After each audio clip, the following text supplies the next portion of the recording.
Recording, camera 1, camera 2. Check, check. Sound speeding. So far, take 1, scene 1, marker. Cucumber. Alright. Hello, my name is Jeremy Page Carney. I am a filmmaker. I am 27 years old. And about a year ago, I realized I was non-binary. I grew up in a household with two parents that didn't really teach me a lot about the world outside of where we were living. A lot of things that I ended up learning, I taught myself. I didn't understand what LGBT was or anything of that matter. I don't even think I knew about homosexuality or transgenderism. But I did realize that I was different from most people. I didn't really fit into any particular groups. I sort of jumped around different groups, sort of like a vagabond. I always knew growing up that I wanted to work in entertainment. I always just liked to have fun and be kind of a goofball through school with my peers, and making people laugh was one of my favorite things to do. I saw film as not only a medium of entertainment, but also as a way to escape my reality that I was currently faced with, living with my parents, living with conservative beliefs and whatnot. It wasn't until I moved away from them and kind of cut ties with them that I really started to realize who I was. And in 2018 is when I met Jasmine. Camera 1, camera 2. It's so hard to do all this myself. Marker. Hello, my name is Jasmine Page. I am a YouTuber, content creator, and online I am known as NECA. I started cross-dressing back in 2018 with my first outfit being Hidari from Blend S, a cosplay. Back then, I didn't know a thing about makeup. I didn't really know how to take care of a wig properly. And I pretty much used filters on the majority of my photos back then. Back then, I didn't really know what I was doing, just that I wanted to do it. But eventually, I was invited to a Discord server full of people just like me, so that I knew that I wasn't alone in this journey.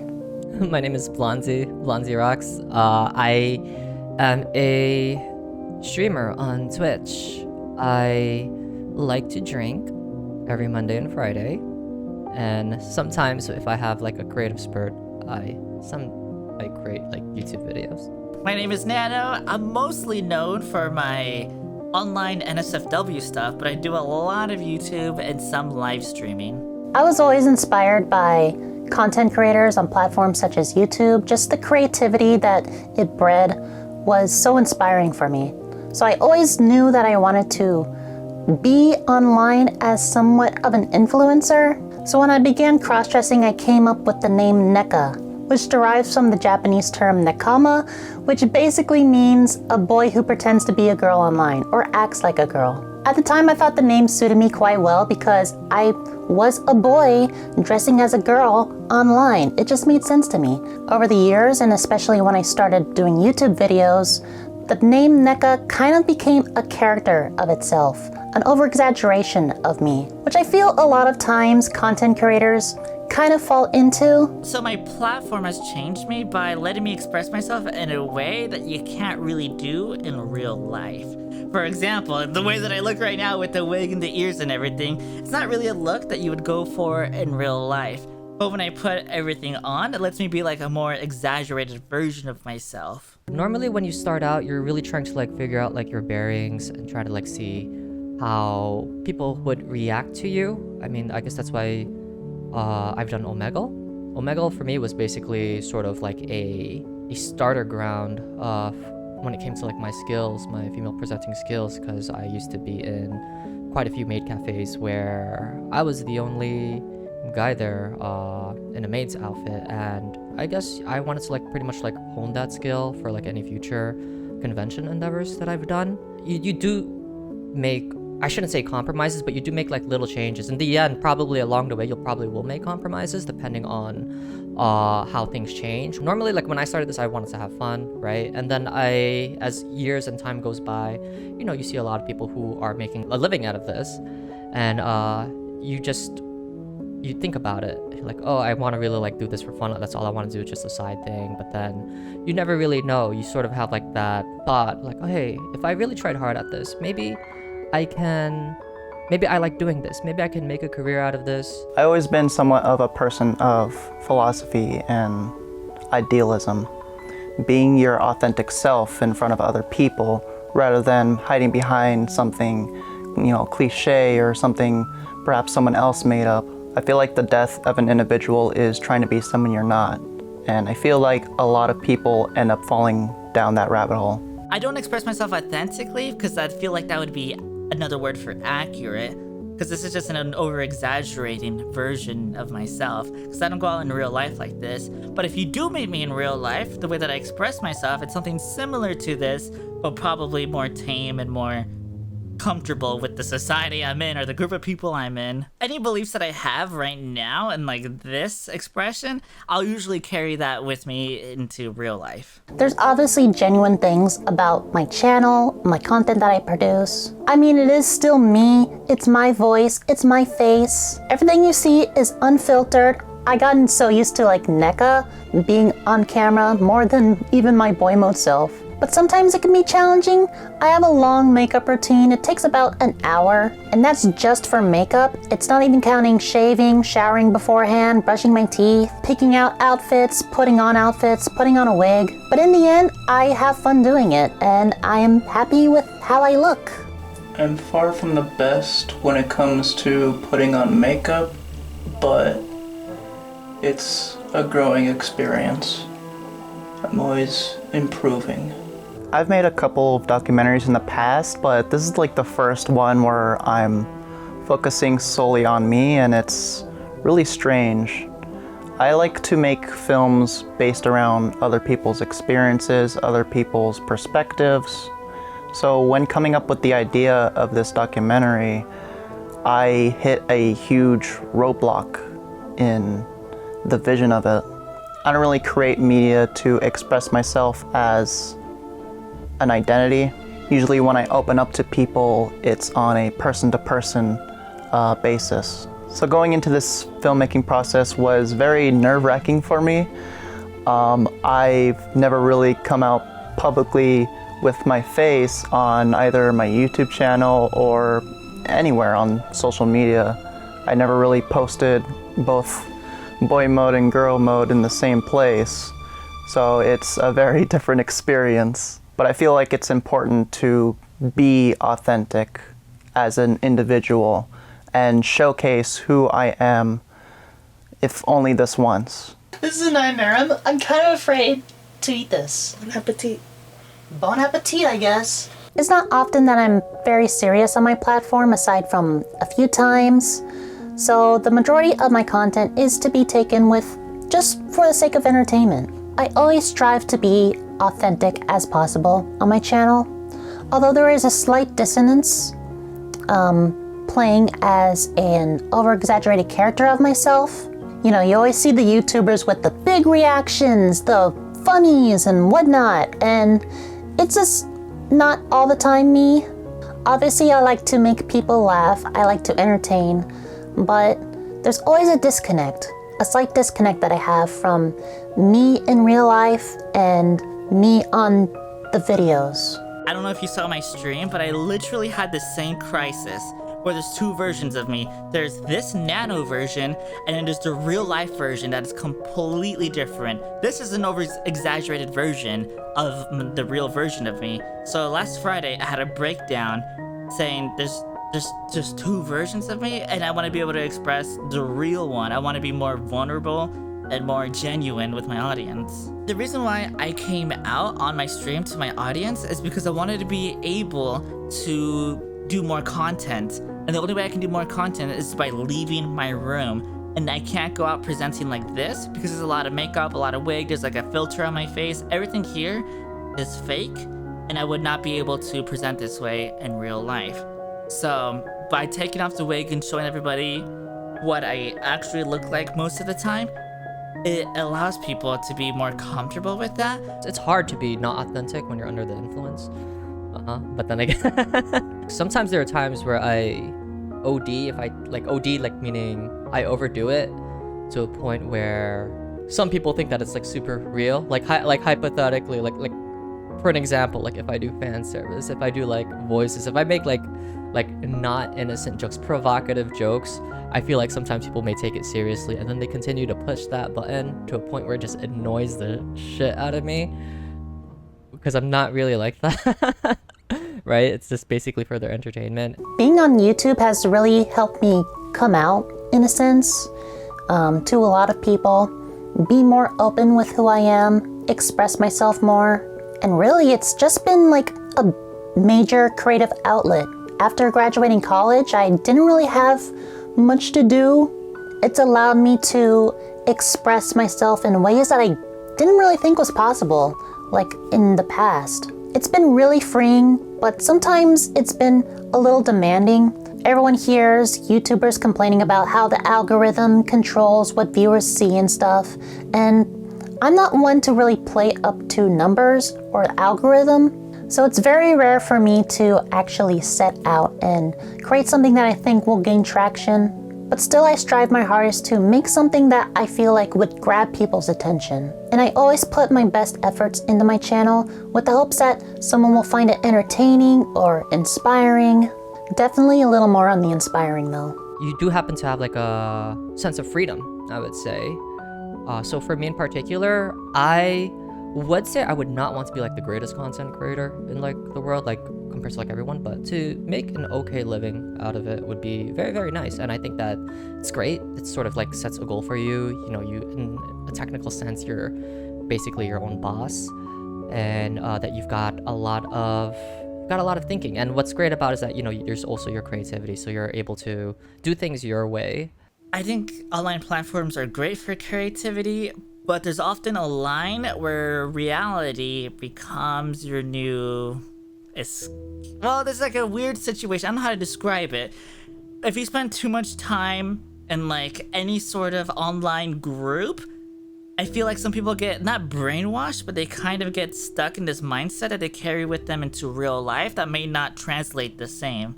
One way that you would act in a group online is a different way that you would interact with people in the real world. I really tend to empathize with like trying to see it both ways.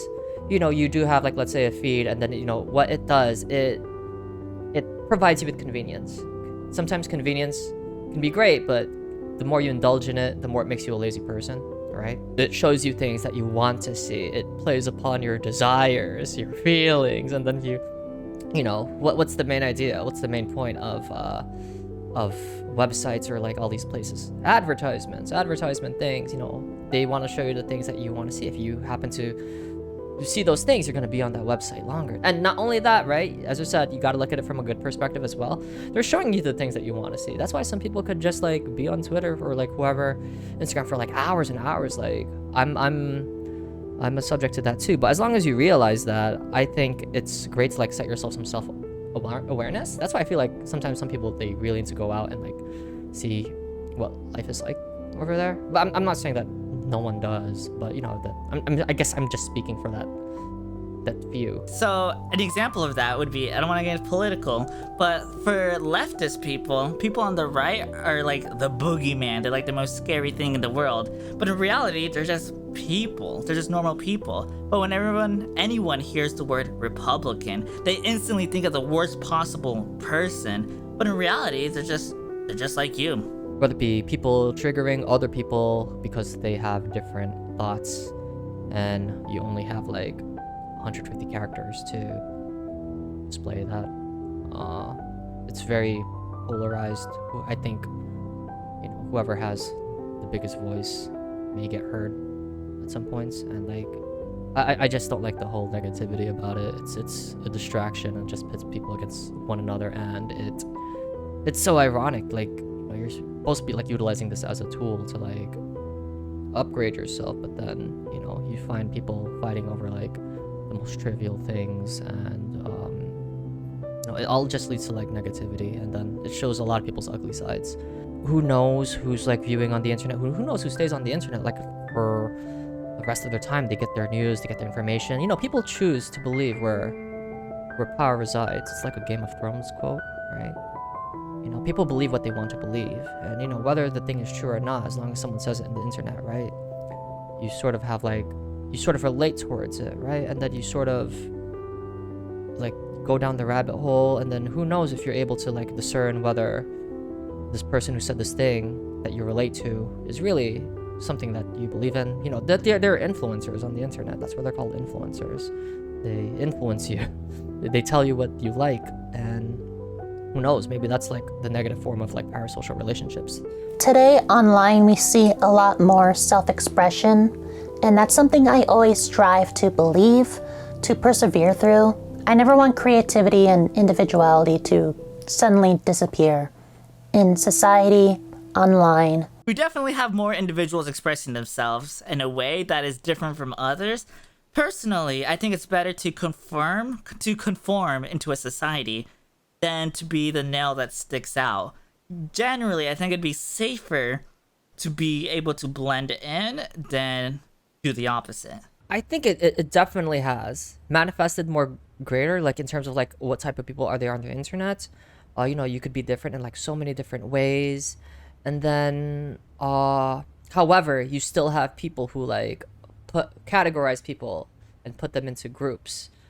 Right now it's like a whole clusterfuck, right? But hopefully in the end, you know, it'll sort itself out. You know, I think, you know, having internet, like social media, right? It's still fairly new, right? Like imagine thinking about like what would it be like 100 years from now? I can't fathom what it'd be. But people are bandwagoning on sides, you know, bandwagoning on sides, or like they're creating more categories to sort of identify with. I feel like identity online has sort of manifested greater personality. However, in a general sense, in society, it's much more generalized, as people are putting other people into bubbles with predetermined stigmas that not always represent the individual. In my opinion, identity and labeling is partially a factor in this. No matter what your niche is, you can probably find a group of people online that fit your niche, and a lot of times there's like extreme people that'll take that and make their whole identity that. I don't really like labels at all, to be honest.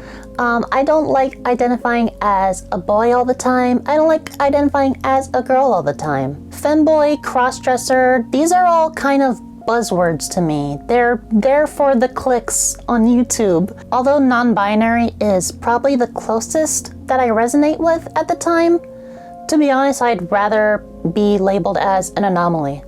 When it comes to labeling, there should be like no positive or negative connotation within it. It just simply is what it is, right? When people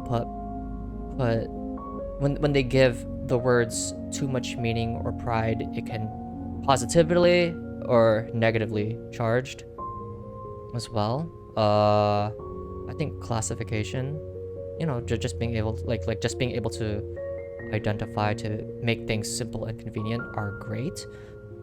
However, you know, people tend to have pride within what you may be labeled as. Labels used for racism or discrimination is obviously going to be bad, but as humans, we're just going to be automatically categorizing stuff, and we need our labels to mean something.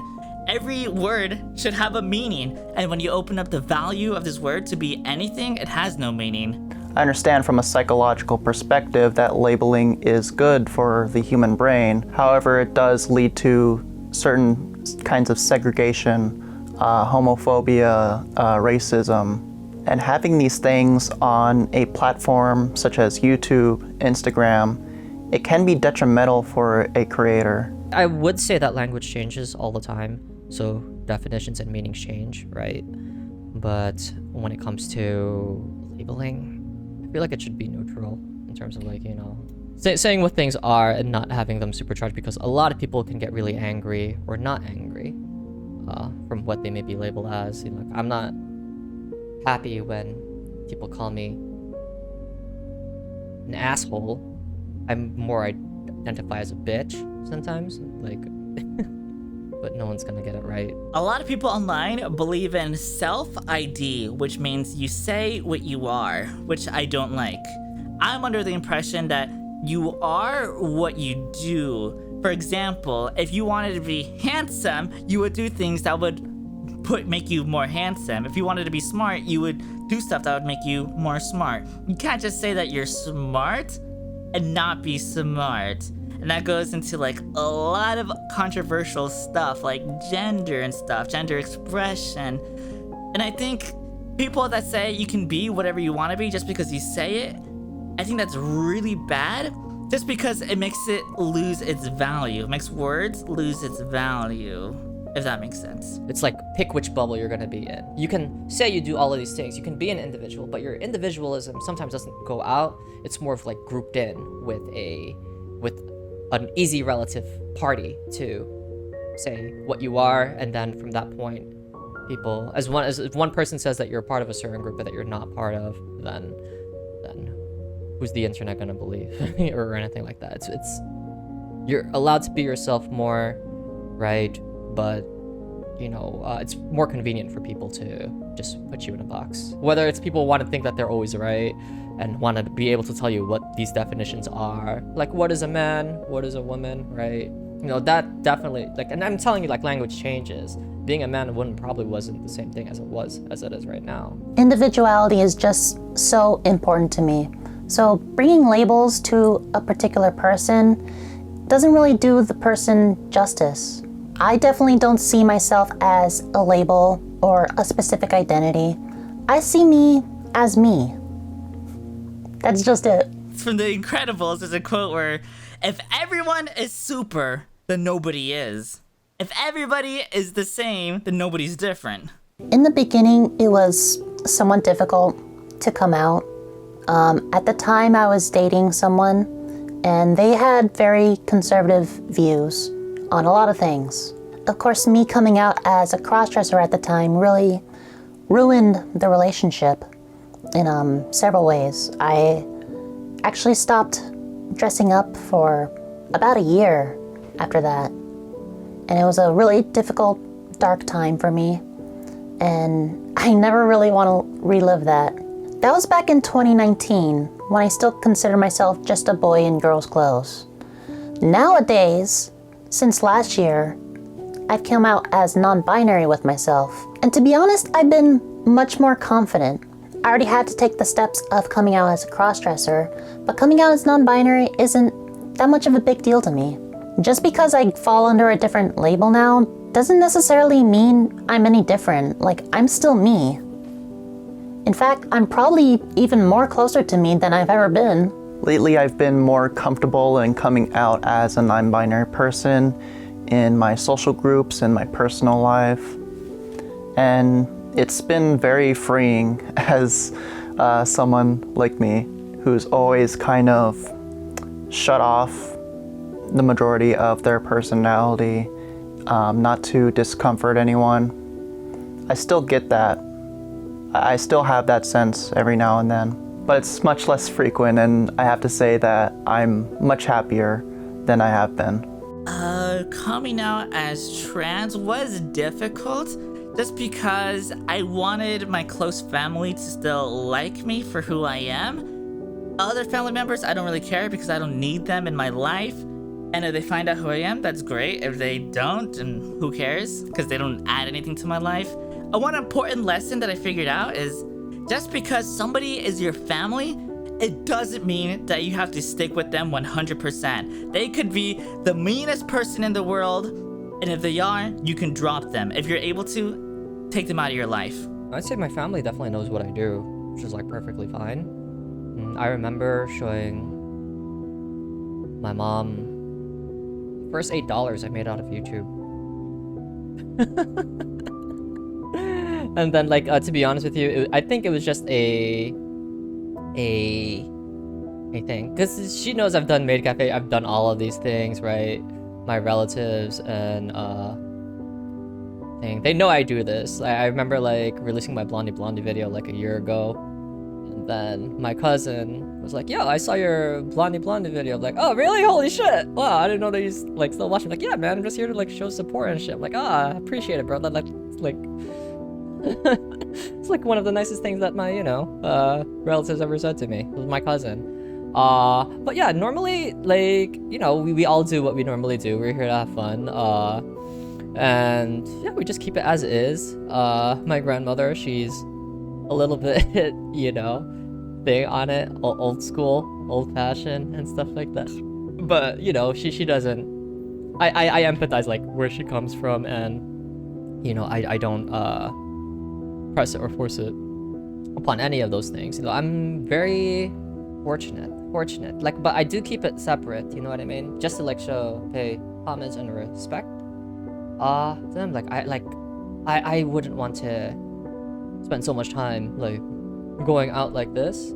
If I'm going to like a family gathering or anything like that. When it comes to my NSFW content, generally, it's probably not a good idea to tell like your family what exactly you're doing, but it's probably healthy to be vague about it, to be like, yeah, I do online stuff. For example, I post a lot of YouTube videos and I live stream. And that's how I make most of my income. So you're not exactly lying about what you're doing, but they don't need to hear the other part about your stuff being on the internet, because that doesn't matter to them. Through the lessons I've learned and through the people I've touched in life, I feel like I've come so far.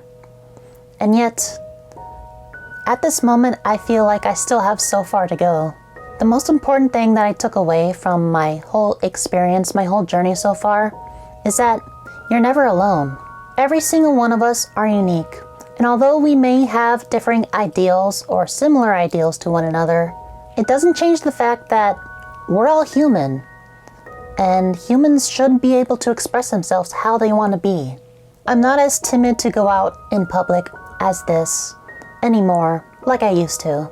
I found the strength and confidence through my channel, through everyone who I've interacted with, the strength to just be me. Will there always be a NECA? I don't think so. I highly doubt it. NECA is a character that I created, an over-exaggeration of my own personality, content creator, idealist. I don't think I'll be doing YouTube, Instagram, whatever other social media platform forever. I want to move on to bigger, better things in the future eventually. But there will always be a Jasmine Page. She is a part of me, and I'm a part of her. Jasmine Page is a very, I would say, unique person. Unique person that I wouldn't even say fall into a label. Their actions and endeavors speak louder for themselves. If anything, Jasmine Page should just be Jasmine Page and not have any labels associated with them, because closest similarity between me and Jasmine Page is that we are super duper underrated. I hope that one day I can meet them when we're both famous. If we're both famous. If I decide to stop being a bitch and be famous. Which I don't want to be. Yeah. And cut.